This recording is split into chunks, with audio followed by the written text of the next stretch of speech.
உச்சநீதிமன்றத்தில் திமுக தொடர்ந்த வழக்கு அப்படிங்கிறது தள்ளுபடி ஆயிடுச்சு. இப்போ சிபிஐ தரப்பு நோக்கி திமுக நகர்ந்திருக்கிறாங்க. ஏதோ ஒரு வகையில் நாங்கள் ஆதவ அர்ஜுனாவை தண்டனைக்கு உள்ளாக்காமல் விடமாட்டோம் அப்படிங்கிற இடத்துக்கு திமுக நகர்ந்திருக்குது. அவர் பேசியது தவறு, அப்படி பேசி இருக்க கூடாதுன்னு திமுக போயிருக்கிறது கரெக்டு. ஆனால் மீண்டும் உச்சநீதிமன்றத்தில் என்ன தவறை செய்தார்களோ அதையே இதுலயும் செஞ்சிருக்காங்களான்னு இப்ப ஒரு கேள்வி எழுது. முதல்ல ஏன் அது தள்ளுபடி ஆச்சுன்னு பார்ப்போம். நேற்றைக்கு உடனடியாக அந்த கடிதத்தை நாங்கள் சிபிஐக்கு அனுப்புகிறோம். ஆதவ அர்ஜுனா அவர்கள் அவர் பேசுவதற்கு எதிராக கண்டெம்ட் மூவ் பண்ண முடியுமாங்கிறதுலே சட்ட ரீதியிலாக குழப்பங்கள் இருக்குன்னு வச்சுக்கோங்களேன். ஏன்னா அவர் அக்யூஸ் பண்ணப்படலை, ஆனால் வழக்கினுடைய விசாரணையில் இருக்கிறார். எனவே பேசக்கூடாது அப்படின்னு ஒரு ரெஸ்ட்ரைன்மெண்ட்டை வாங்க முடியும். அதுக்கு வாய்ப்பு இருக்குது. வழக்கினுடைய விசாரணையில் அவரை விட்னஸாக கூப்பிட்டாங்களா அல்லது அவர் மீது சந்தேகத்தோட சஸ்பெக்டில் கூப்பிட்டாங்களா, இதெல்லாம் சிபிஐ தெளிவுபடுத்தணும். குறைஞ்சது சார்ஜ் ஷீட் வரணும். ஆனால் வழக்கினுடைய மெரிட்ஸை பொது வெளியில் பேசக்கூடாது. நீங்கள் சாதாரண ஏதாவது வழக்கு, திருட்டு வழக்கு அப்படின்லாம் போது கூட ஜாமீன் தொடர்பாக வருதுன்னா நீங்கள் சாட்சியை கலைக்கக்கூடாது அப்படிங்கிற உத்தரவாதத்தை கொடுக்கணும். இந்த வழக்கு தொடர்பாக கருத்துக்களை பொது வெளியில் பேசக்கூடாதுன்னு அரசியல் ரீதியாக வரக்கூடிய செந்தில் பாலாஜி சிறையில் இருந்தப்ப ஜாமீன் கொடுக்காம இருந்ததுக்கே காரணம் ஒரு அமைச்சரா இருக்கிறார். வெளியில வந்தா சாட்சிகளை இன்ஃப்ளூயன்ஸ் பண்றதுக்கு வாய்ப்பு இருக்குங்கிறதுனாலதான் அவர் பெயிலே கொடுக்காம வச்சிருந்தாங்க. அவர் பேசுறதே பேசாம இருக்கிறதெல்லாம் அடுத்தது பெயிலே கொடுக்கல. அவர் திரும்ப வெளியில வந்த பிறகு அவர் அமைச்சராகணும். உடனே நீதிபதிகள் கேட்டது, உங்களுக்கு 2 ஆப்ஷன், ஒன்று அமைச்சராக இருக்கலாம், இல்லைன்னா சிறையில் இருக்கலாம். அதாவது சிறையில் இருக்கக்கூடாதுன்னா நீங்க அமைச்சர் பதவியை விட்டுறணும். அதனால வெளியில இருக்கணும்னா அமைச்சராக இருக்கக்கூடாது. அமைச்சராக தான் இருப்பேன்னா ஜெயிலுக்குள்ள இருந்துகிட்டே இருந்துக்குங்க அப்படிங்கிறது தான் அன்றைக்கு இருந்த 3. இந்த வழக்கு எதை காட்டுது அப்படின்னா, அமைச்சரா இருப்பதாலேயே நம்ம எதை பத்தி ஒன்னா பேசலாம், என்ன ஒன்னா பேசலாம் அப்படின்லாம் கிடையாது.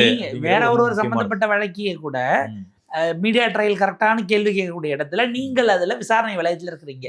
இப்ப எதற்காக இந்த மனு தள்ளுபடி செய்யப்பட்டது நம்ம பார்த்தோம்னா 3 காரணங்கள் நம்ம முன்பாக பேசியதை போலவே சில நேரத்துல. ஒண்ணு, அவர் அக்யூஸ்டுங்கிறாங்க ஆதவ அர்ஜுனாவை. அவர் A1 A2 A3 போடலை. ஏன் போடலைன்னு நீங்க உங்களையே கேட்டுக்க வேண்டியது திமுகவுக்கு. இந்த நேரத்தில் அவங்கள கேட்கணும். அக்யூஸ்டுன்னு போடாம நீங்க அங்க போய் அக்யூஸ்டுன்னு சொல்லி அதோட சேர்த்து விஜய் அவர்களே அக்யூஸ்டுன்னு சொன்னதுனாலதான் நீதிபதி நீங்க முதல்ல கேஸை ஒழுங்கா படிங்க. ஒரு டெக்னிக்கல் இதுல தான் லீகலா டெக்னிக்கலா தான் அது காலி ஆகுது. இதே வேலையை இப்ப சிபிஐக்கு அனுப்பிய கடிதத்திலும் அக்யூஸ்டுன்னு இருப்பதாகத்தான் பார்க்க முடியும். வாதாடின வழக்கறிஞர் ஒண்ணு கேஸ் சீட்டு ப்ராப்பரா படிக்கல அல்லது அவருக்கான கம்யூனிகேஷன் ப்ராப்பரா இல்ல. வாதாடின வழக்கறிஞர் அல்ல, இவங்க ரெடி பண்ண டிராஃப்ட்லயே அக்யூஸ்டுன்னு தான் இருக்கு. நீதிமன்றத்துல இவங்க போட்ட மனு இருக்கு இல்லையா, அந்த மனுவிலேயே அக்யூஸ்டுன்னு தான் போட்டிருக்கிறாங்க. அப்ப உங்க மனுவுல இருந்தே கோளாறு இருக்கு. அதுக்கு அர்த்தம் இந்த வழக்கை டிராஃப்ட் பண்ணவங்க எஃப்ஐஆரை பார்த்துட்டு டிராஃப்ட் பண்ணல, படிக்காம அவசரமாக டிராஃப்ட் பண்ணிருக்கீங்க. நீங்க வேகமா கொண்டு போகணுங்கிறதுக்காக முக்கியமான வழக்கை தயார் செய்து விட்டு அதுல டிராஃப்ட் பண்றதுல வரப்போ ஒரு சிக்கலை உருவாக்கி இந்த வழக்கு முட்டுச்சந்தில் கொண்டு போய் நிறுத்திட்டு இப்போ சிபிஐக்கும் அக்யூஸ்டு அனுப்புனீங்கன்னா அவர் எங்கெங்க அக்யூஸ்டு எஃப்ஐஆர்ல பேர் இல்லைன்னு இப்போ சிபிஐ டைரக்டர் கேட்க மாட்டாராங்கிறது வருது. மறுபடியும் போய் ஏன் தெரிந்து இந்த தவறை செய்கிறார்கள் அல்லது அதை எப்படி மிஸ் பண்ணாங்க, யாருக்கிட்ட இதனுடைய பொறுப்பு கொடுக்கப்பட்டதுங்கிறதெல்லாம் கட்சி பார்க்கணும். ஆனால் இது திரும்ப இன்னொரு எம்பரஸ்மெண்ட்டாக போகும். ஒன்று.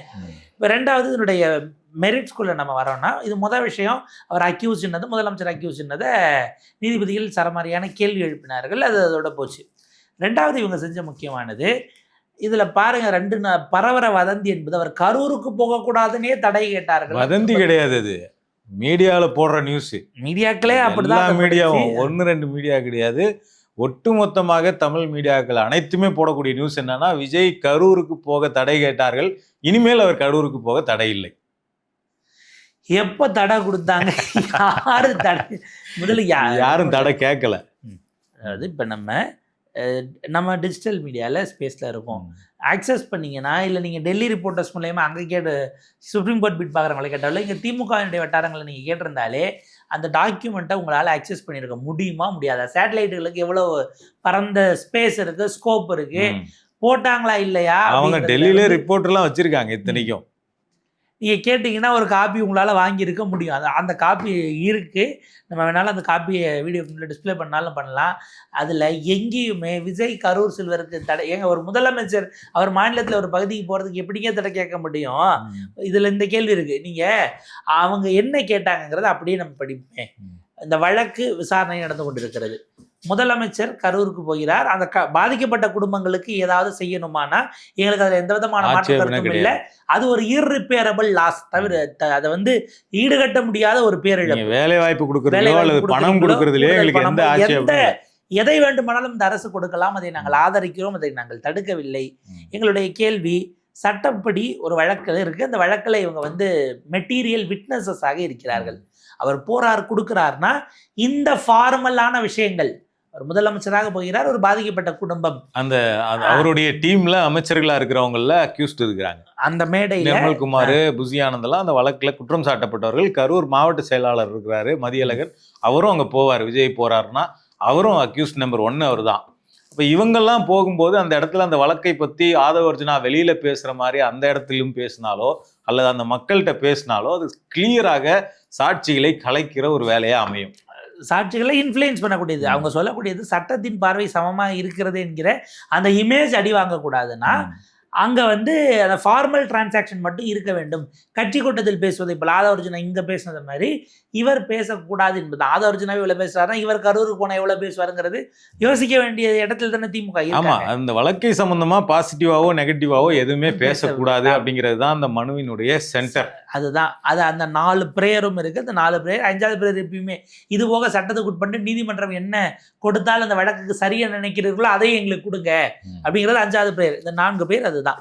ஸோ ஆதவர்கள் மேலே கண்டெம்ட் எடுக்கணும், அதை நாங்கள் தனியாக போடுறோங்கிறாங்க, அது ரைட்டு. அந்த கண்டெம்ட்டையே கூட நீங்கள் உள்ள விசாரணை வளையத்தில் இருக்கிறவருங்கிற வகையில் பேச முடியும். அவர் வந்து அக்யூஸ்டுங்கிற அடிப்படையில் எடுக்க முடியாதனால வழக்கில் அவரும் விட்னஸ் ஆகவோ அல்லது சஸ்பெக்ட் ஆகவோ இருக்கும்போது பேசுறதை தாண்டி அவர் மோட்டிவ் கொடுக்குறாரு. வழக்கினுடைய மெரிட்ஸ்குள்ள போய் செஞ்சது திமுக தான் என்று பேசக்கூடிய இடத்துக்கு அவர் நகர்த்துறாருன்னும் போது அப்படி இருக்குன்னா நம்ம நேரடியா இந்த இடத்துல கேட்க, அவருடைய சொந்த கட்சியினுடைய அமைச்சர்கள் தான் அக்யூஸ்டா இருக்கிறாங்க. ஆனா அவர் என்ன சொல்றாருன்னா இவரே வந்து ஜட்ஜாக மாறி பொதுக்கூட்டத்துல தீர்ப்பு எழுதுறார். செஞ்சது திமுக அரசு, திமுக அரசு மட்டும் இல்ல காவல்துறையை வைத்து செய்தார்கள். அதே காவல்துறை தான் இன்னைக்கும் தமிழ்நாட்டில் ஏதோ ஒரு மூலையில வேலை பார்க்குறாங்க, டிரான்ஸ்ஃபர் பண்ணப்பட்டிருக்காங்க பலர். ஆனா அவங்கள வச்சு அடிச்சு கொலை பண்ணாங்க அப்படிங்கிற மாதிரி ஒரு ஒரு மேசிவான அக்யூசேஷன். அது சாதாரண காவல்துறை ஏவல் துறையா இருக்குன்னு கடந்த காலத்துல ஆக்சுவலா இவங்க மேல போட்ட சொல்லுவாங்க. இவங்க மேல போட்ட வழக்கு இருக்கு இல்லைங்களா, மதியழகன், விஜய், சாரி புசி ஆனந்த், நிர்மல்குமார், இவங்க மேல போட்ட வழக்குலயே இவங்க அடிச்சு கொலை பண்ணாங்கன்னோ இல்ல இவங்க சதி செய்தார்கள்னோலாம் எஃப்ஐஆர்ல இல்ல. கல்பபிள் ஹோமிசைடுங்கிறது தான் பிரிவு. அதற்கு அர்த்தம் அதாவது உயிரை எடுக்க வேண்டும், கொலை செய்ய வேண்டும் என்ற நோக்கம் இல்லாமல் செய்த ஒரு செயல்னால் உயிர் போயிருக்கிறதுங்கிறது. திட்டமிட்டு அடிச்சு கொண்டாங்கன்னு சொல்லல.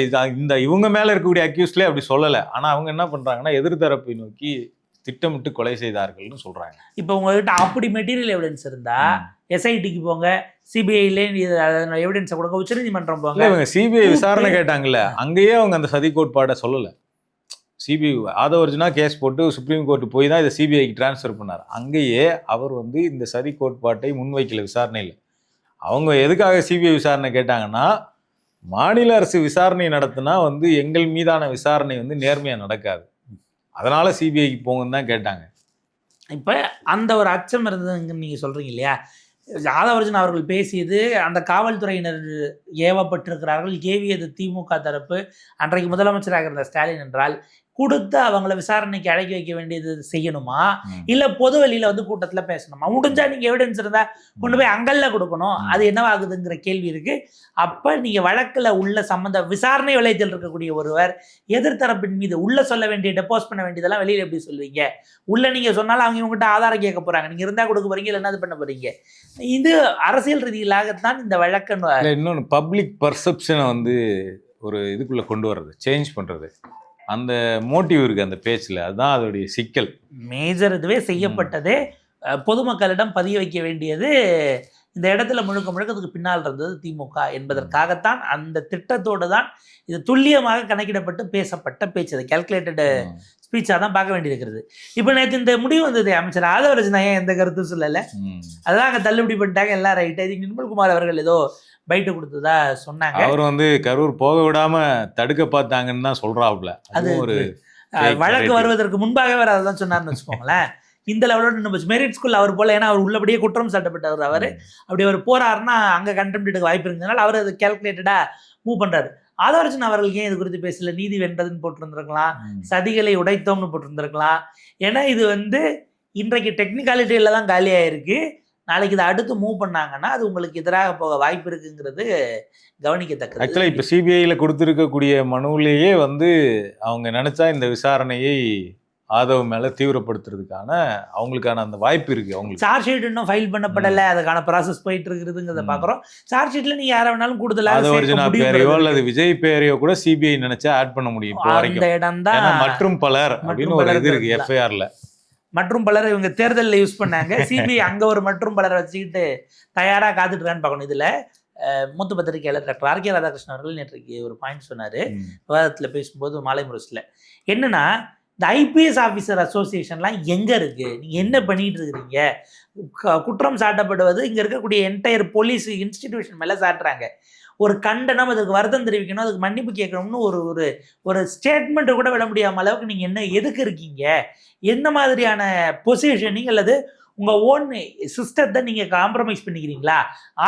ஆளுங்கட்சியில் இருக்கிறவங்க சொன்னால் பிரச்சனை இல்லை, எதிர்கட்சியில் இருக்கிறவங்க சொன்னால் நம்ம கண்டம் பண்ணிக்கலாம், நீங்கள் இருக்கீங்களா, காம்ப்ரமைஸ் ஆகிட்டீங்களான்னு ஒரு கேள்வி எழுப்பினார். மற்றதுக்கெல்லாம் கொதிச்சு வந்து கொந்தளித்து பல நேரங்களில் நீங்கள் பேசியிருக்கீங்க இல்லையா, இப்போ ஏன் பேசலங்கிறது உள்ளபடி. ஆக்சுவலாக இந்தியா முழுக்க நிறைய இடத்துல இந்த மாதிரியான நெரிசல் மரணங்கள் நடந்திருக்கு. அந்த நெரிசல் மரணங்களில் வந்து முதல் முறையாக போலீஸ் அடிச்சு கொன்னதால இந்த நெரிசல் மரணம் நடந்ததுன்ற இது நடக்கிறது தமிழ்நாட்டில் தான் நடக்குது. உள்ளபடியே எங்கேயுமே அப்படி ஒரு குற்றச்சாட்டு வந்தது கிடையாது. உத்தரப்பிரதேசத்துல 100 பேருக்கு மேல ஒரு சாமியாருடைய காலடி மண்ணெடுக்க போய் உயிரிழந்தது. இந்த மாதிரி பல இடங்கள் நடந்திருக்கு. தமிழ்நாட்டிலேயே கூட இந்த சுனாமி நிவாரண உதவி கொடுக்கணும்னு சொல்லிட்டு ஜெயலலிதா ஆட்சியில நடக்கும்போது அப்ப ஒரு இது நடந்தது. மகாமகத்துல கும்பமேளாவுக்கு போனப்ப அந்த இடத்துல நெரிசல், ஜெயலலிதா போனப்ப அந்த இடத்துல நெரிசல் ஆகி விழுந்து அந்த இடத்துலயுமே காவல்துறை அடிச்சு கொண்டாங்கிற குற்றச்சாட்டை வந்து நெரிசல் மரணங்களை பொறுத்த வரைக்கும் யாருமே கிளப்புனதில்லை. அந்த மாதிரி ஒரு சதி கோட்பாடு வந்து இங்கே கிளப்பப்படுது அப்படிங்கிறது தான் முக்கியமானதாக பார்க்கப்படுது. ஸோ இதில் வந்து ஆதவர்ஜுனா மேலே அவங்க கொடுத்துருக்கக்கூடிய இந்த சிபிஐ இதில் என்னென்னலாம் கேட்குறாங்க அப்படின்னா வந்து ஆதவர்ஜுனா மேலே வழக்கு பதிவு செய்ய சிபிஐ உத்தரவிடணும் அப்படிங்கிற டிமாண்டை வந்து வைக்கிறாங்க. இன்னொன்று வந்து இந்த முதலமைச்சர் கரூருக்கு போகக்கூடிய பயணம், அதை ஒட்டி வழங்கப்படும் பண உதவிகள், கருணை அடிப்படையிலான பணி நியமனங்கள், அரசு சலுகைகள் இதெல்லாம் வந்து சிபிஐயுடன் கருத்துக்களை பெற்ற பிறகு கண்காணிப்பு குழு அவசியம் என கருதினால் அப்போ தான் அதை நடத்தணும். சிபிஐ கிட்ட அதுக்கான கருத்தை வாங்கிட்டு கண்காணிப்பு குழு வச்சு அதுக்கப்புறம் நீங்கள் வந்து இந்த உதவி கொடுக்குறதோ வேலைவாய்ப்பு கொடுக்குறதோ பண்ணலாம், அதுக்கு முன்னாடி பண்ணக்கூடாது அப்படின்னு சொல்லிட்டு. அதாவது ஒரு ரெகுலேட்டரி மெக்கானிசம் என்பது தேவை. இதேதான் சுப்ரீம் கோர்ட்ல கேட்டாங்க, அதை சுப்ரீம் கோர்ட் அக்செப்ட் பண்ணல. இப்ப சிபிஐ அதாவது உங்களுடைய மேற்பார்வையில் நீங்கள் அதை செய்து கொடுங்கள் என்பதாகத்தான் அது இருக்கிறதே தவிர கூடாது என்பதோ அது செய்ய வேண்டாங்கிறது நோக்கம் இல்லைங்கிறது தெளிவுபடுத்திருக்கிறாங்க. அதே மாதிரி விஜயனுடைய இந்த பயணத்துக்கு முன்னாடியே அங்க இருக்கக்கூடியவங்கள யார் யாரெல்லாம் முக்கிய சாட்சியோ அவங்க கிட்ட இருந்து ப்ராப்பரான வாக்குமூலங்களை சிபிஐ பெறணும் அப்படிங்கிறதும் முக்கியமான டிமாண்டாக வச்சிருக்கிறாங்க. ஸோ இது வந்து அடுத்த கட்டத்திற்கு இந்த முயற்சி என்பது போயிருக்கிறது. தடுக்க பார்த்தாங்க, எங்கே தடுக்க பார்த்தாங்கிறது இருக்குது. மேபி இது 2 பார்ட்டாக பிரிச்சுக்கலாம். அவர் கரூர் பயணம் அதுக்குள்ளே அவங்க ரெஸ்பாண்ட் பண்ணுறாங்களா, இப்போ இதுலேயே அக்யூஷன் இருக்குங்கிறதுனால அக்யூஸ் இல்லைன்னு ஒரு மெயிலை போட்டு முடிக்க போகிறாங்களா, திரும்ப நீங்கள் ஃபார்முலாக மறுபடியும் ஆரம்பிக்கணும். ஸோ இது 2த்தையும் சேர்க்கறதுங்கிறது இன்னைக்கு கேட்டால் சிக்கல் நினைக்கிறேன். தனித்தனியாக பிரித்து மூவ் பண்ணணும். ஆதவர்ஜுனா பேசிய பேச்சு அதுக்கு சட்ட நடவடிக்கை எடுக்கணும்னா எஸ்ஐடி கண்டெம்ட் மூவ் பண்ணதுன்னா அதை கோர்ட்டு வேறவா பார்க்கும். நீங்கள் இப்போதைக்கு இந்த வழக்கில் சம்மந்தம் இல்லாதவர் ரொம்ப சிம்பிளாக நீங்கள் எதிர்கட்சிங்கிறதால மூவ் பண்ணுறீங்கிறதுக்கான வாய்ப்பு இருக்குது. நீங்கள் இந்த பெட்டிஷனை கொடுத்துட்ட பிறகு எஸ்ஐடி ரெக்கமெண்ட் பண்ணுறாங்க, ஜஸ்டிஸ் அஜய் ரஸ்தோகி கமிட்டி அங்கே மூவ் பண்ணுறாங்கன்னா அதை நீதிமன்றம் வேறு பார்வையில் பார்க்குங்கிற வாய்ப்பு இருக்குது. அந்த கிளாரிஃபிகேஷன் நீங்கள் இங்கேருந்து கொடுக்குறது பெட்டராக இருக்கும். 1. 2வது, இவர் கரூர் போவதை முறைப்படுத்த வேண்டும்ங்கிறது தனி. திரும்பவும் ஒன்று சேர்த்துருக்குறாங்க, திரும்பவும் அதே ப்ரேயரோட போயிருக்கிறாங்க. அதுலேயும் அக்யூஸ் என்பது இருக்கிறது. அவுட்கம் என்னவா வருதுங்கிறத நம்ம பொறுத்திருந்து தான் பார்க்கணும். இது எப்போ தான் இதில் இருக்கக்கூடிய இந்த மித்தெல்லாம் டீகோட் ஆகி பஸ்ட் ஆகுங்கிற விஷயங்கள் தெரியல. மீண்டும் மீண்டும் அரசியல் குற்றச்சாட்டுகளுக்கு மத்தியிலேயே போய் கொண்டிருக்கும் பொழுது அந்த 41 உயிர்களுக்கான நீதி அது எப்போது கிடைக்குங்கிற கேள்வி தான் எல்லோரின் நிலையிலும் இருக்குது.